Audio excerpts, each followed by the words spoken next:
Good morning, President Bongbong Marcos. And tama po ang inyong ginagawa ngayon.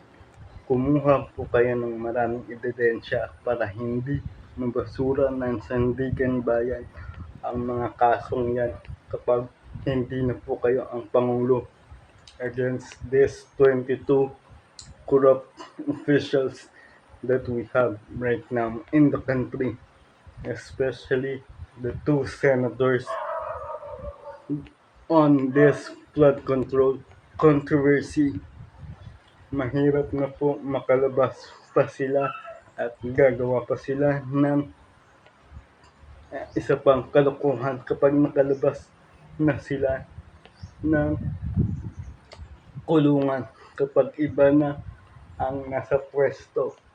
Tama po lahat ng inyong ginagawa ngayon na bago mag-file ng kaso, kumuha ng maraming ebidensya para makulong talaga lahat ng mga kurakot